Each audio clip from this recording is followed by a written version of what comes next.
Yeah. Right now on 12 News at 10, we have breaking news. Tensions continue to rise around the country as millions of people are hitting the streets protesting after a black man was killed by Minneapolis police.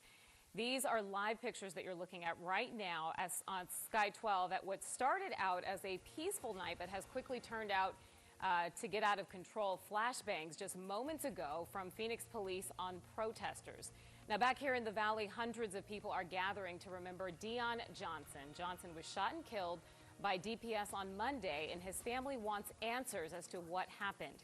Team 12's Bianca Bono joins us live near 15th Street and Jefferson. And Bianca, what is happening there now? Yeah, guys, the demonstrators have completely cleared out of this park by now. But when they were here, they were extremely peaceful. And they told me that was intentional. They said they did not want to fight fire with fire. Instead, they wanted their message to be heard.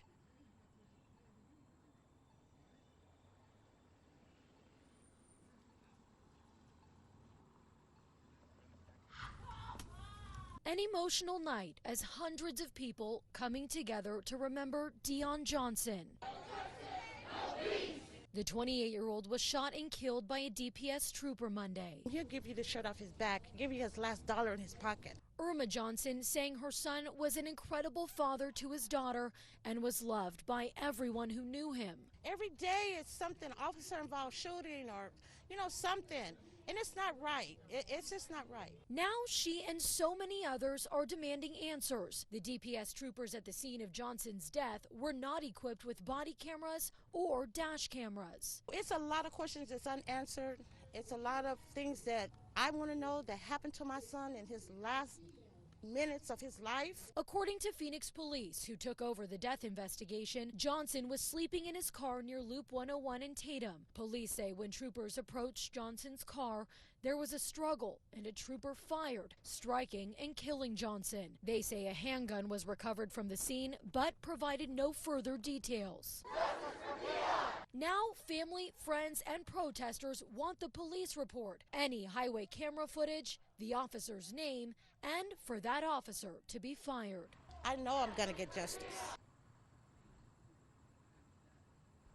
And because there is no body camera footage, no dash cam footage, officials are asking if you were in the area of Loop 101 in Tatum early Monday morning, if you saw Johnson's car or anything related to this incident, call Phoenix Police.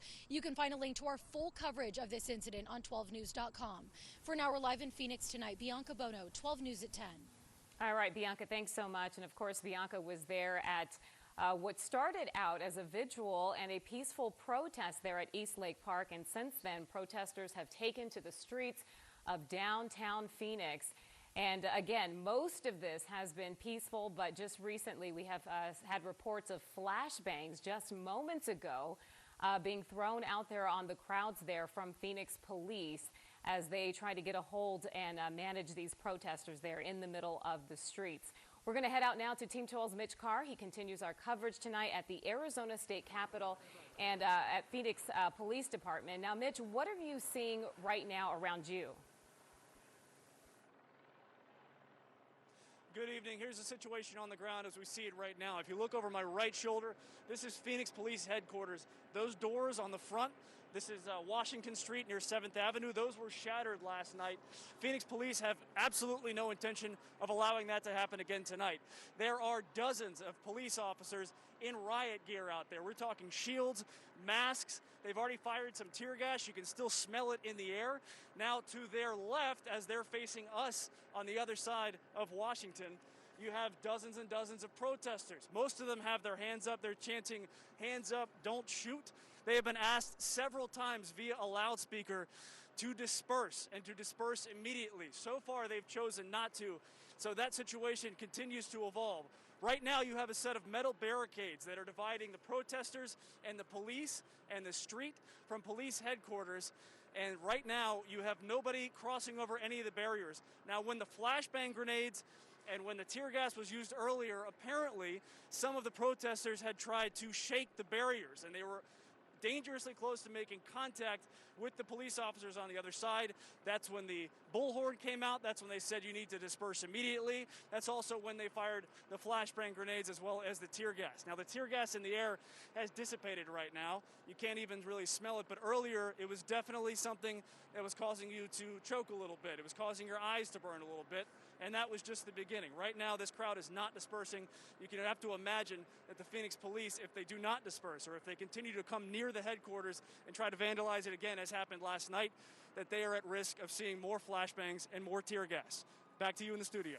All right, Mitch, thanks so much. We're going to take some more images there from Sky 12 so you can see the scene overhead there. You can see crowds of people there in the streets there of downtown Phoenix as they protest the death of Dion Johnson, who died after being shot by an Arizona DPS trooper during a struggle on Monday. And of course, this is just one of many protests that is going on across the country tonight, many of them turning violent in major cities all across the United States. And today's protest is on the heels of a protest yesterday where protesters took to the streets of downtown Phoenix to protest George Floyd's death. Now, we're going to go now to Andy Anderson. He is a retired Phoenix Police Assistant Chief. He joins us often to talk about police tactics during situations like these. Andy, do you hear me on the phone right now? Yes, I hear you. Okay, thanks so much for joining us. So let's talk about what's happening tonight. You've got a swarm of people that are walking the streets, protesting in a major city here in downtown Phoenix. How do police go about even preparing for something like this? Well, it's a rather unique situation for law enforcement because the first responsibility of law enforcement is to allow them to do that, to protect their right to do that, and to allow them to do that in a safe location and a safe place. So they're shutting off the streets. They're making sure that they can protest and that they have a voice. So they're even though they're protesting against the police, they're there to make sure that they have a right to do that and do it safely.